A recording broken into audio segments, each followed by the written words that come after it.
I came into town and even though I patrolled this town for 20 years, I didn't recognize where I was at because all your landmarks were gone. Trees, grain bins, the whole houses were moved and flattened.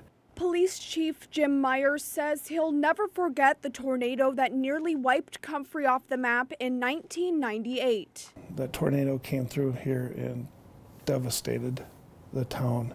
Most of Comfrey was destroyed by the tornado, including the cornerstone of the community, the K-12 school. Basically everything from the elementary part, which we call the old part, was gone. The school played a pivotal role in the future of the town because it was up to the school rebuilding for the rest of Comfrey to come back. The school has to be rebuilt. If the school rebuilds, the businesses will come back and we'll keep the people. So a few days after the storm, school board members got what they needed, the support to move forward. Governor Arne Carlson came to Springfield and made the statement, there will be a new school in Comfrey.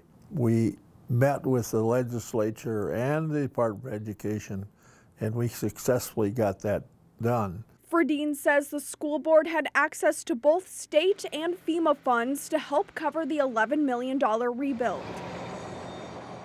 The rebuilt school was outfitted with a new elementary, gym, heating and cooling system, and renovations to the part of the building left standing.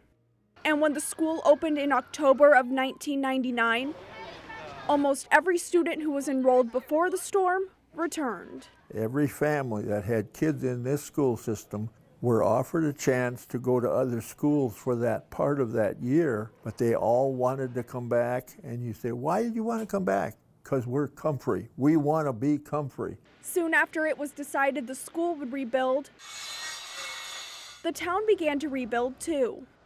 By Easter, our frame of mind was Comfrey would rebuild. Comfrey will survive, Comfrey will rebuild. And so that's what we did. The cleanup and rebuilding process took some time.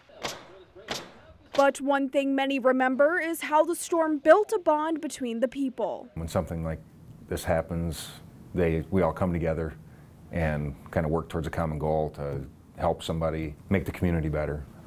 The town of Comfrey really pulled together. And out of the rubble came rebuilt businesses with support from a revolving loan fund and economic development board, a community center holding the post office and town hall, and a new Lutheran church. In reality, it was a blessing in disguise, but it was hard to get to where we are today.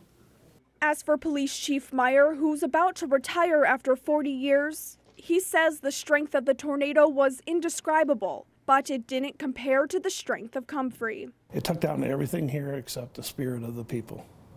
That it didn't get. In Comfrey, Allison Gens, KEYC News 12.